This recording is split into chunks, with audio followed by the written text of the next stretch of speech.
Today we're comparing the Beatbot AquaSense robot pool cleaner against the Dolphin Premiere from Maytronics. These are two excellent pool cleaners that have a very different list of features. So we're going to put them head to head to help you guys decide which is the better purchase for you.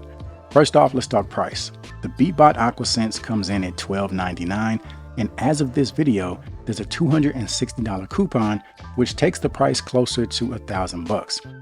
The Dolphin Premiere is listed at $17.47, but on Amazon it's listed at $15.19. So either way, we're talking about a $500 difference in favor of the AquaSense. Now for me, I'm brand new to the world of pool cleaners, so the easier the unboxing and setup process, the better. The AquaSense is very straightforward.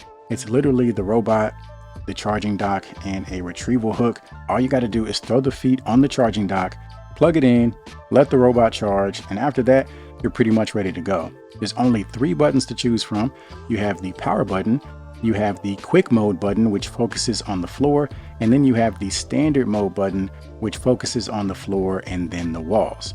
The Dolphin Premiere is also very straightforward, and there's actually no assembly required. However, it does come with multiple filter options, so it took a little longer to read through the instructions just to figure out how to install the different filters, as well as when to use each filter. From there, you pretty much plug in the power supply, connect the hose, and after that, you're ready to go. Now, speaking of the hose, that brings us to the next category, which is corded versus cordless. The AquaSense is completely cordless, which means one less tripping hazard around the pool and one less thing to keep neat and organized. The Dolphin Premiere uses an anti-tangle cord, which actually works really well, but there was a time when the cord got wrapped around the pool's ladder. I gave it a minute or so to see if it would figure things out on its own, and it's possible that it would have done so eventually, but this wasn't my pool that I was using for testing, and I didn't want to risk anything happening to the ladder, so I did end up having to intervene. With the AquaSense, that's something that you're simply never going to run into. Now on the flip side, with the AquaSense, you have to remember to put it on the charging dock after each cleaning cycle. And with the Dolphin Premiere, all you have to do is clean the filter and you can immediately put it back in the pool. So if remembering to charge things isn't one of your strong suits, then you might actually prefer the corded option. So it really depends on the person. Now, before we get too far, let's actually talk about the cleaning specs.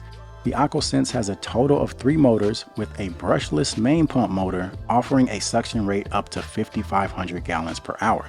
The Dolphin Premiere has dual motors with a suction rate of up to 4,500 gallons per hour. When it comes to the cleaning brushes, the overall surface area is about the same on both robots. The main difference is that the brushes on the AquaSense are split into 2 and they operate independently, which offers more precision. And the brushes on the Dolphin Premiere are combined. The next category is compatibility. This one's pretty straightforward. Because the AquaSense is cordless, it's compatible with in-ground and above-ground pools up to 2,200 square feet, whereas the Dolphin Premiere is only compatible with in-ground pools with a maximum pool length of 50 feet. Now let's talk about the actual cleaning methods of both robots, starting off with floor cleaning. The pool that I used to test the robots was actually very clean to begin with. There wasn't a whole lot of debris inside the pool, except for some sand that it made its way to the floor. Anytime the robots went over a section of the sand, they both picked it up with 0 issue.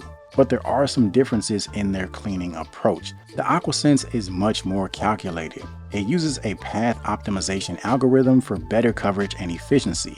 It's got 15 smart sensors, including dual gyroscopes and dual ultrasonic AI sensors. As soon as you put it in the pool, it starts off by mapping the perimeter of the pool, and then once that's done, it starts moving in an S-shaped pattern for maximum coverage.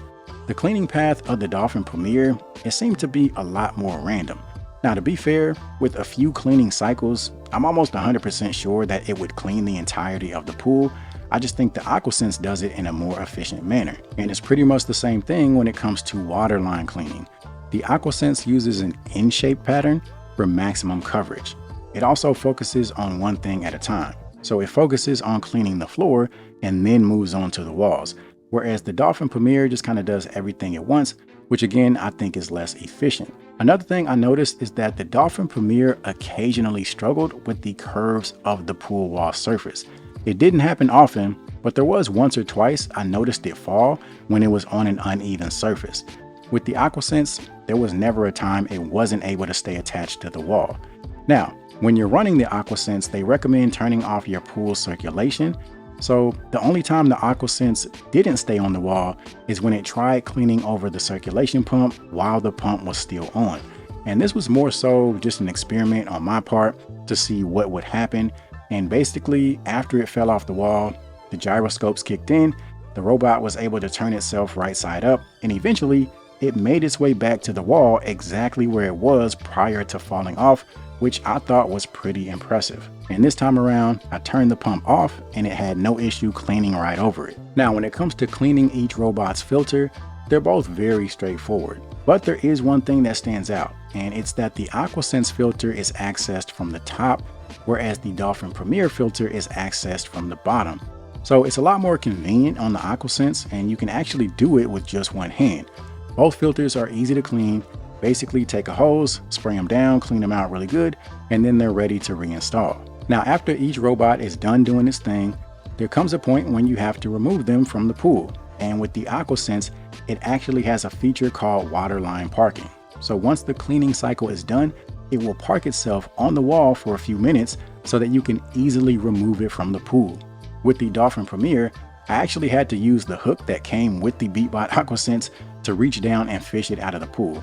Not a huge deal, but definitely not as convenient as the AquaSense. And last but not least, we have app support. The AquaSense is compatible with the Beatbot app, which offers some useful benefits. You're able to check the cleaning history. You can see when and how much of the pool was cleaned. You can also check the remaining battery life, and you can set custom cleaning modes. So if you want to focus on only the floor or only the walls, you can do so. And speaking of custom modes, if you want to get the full 3-hour runtime that Beatbot claims, focusing only on the floor is going to get you there. I'm assuming that cleaning the water line uses more energy since the robot has to travel vertically. And anytime I had the robot clean the floor and the walls, I got closer to 2 hours of runtime compared to 3. And then the last benefit when it comes to app support is firmware updates. If the company ever adds new features or optimizes the performance, the robot can be updated through firmware. So to close things out, at the end of the day, both of these robots are effective at what they do. They just have a different approach as to how they do it. The AquaSense has the more advanced technology. It has more bells and whistles. It's cordless. The Dolphin Premiere is just as effective, although not as efficient. And then there's the fact that you don't have to charge it. For me, I think the price really settles the debate. The fact that you can get the AquaSense for about $500 cheaper is enough for me to choose the AquaSense in the grand scheme of things. So that covers it for this video. Hopefully you found it to be helpful. Make sure you check the description for any relevant links. And aside from that, I appreciate you guys for watching. And as always, I'll see you in the next one.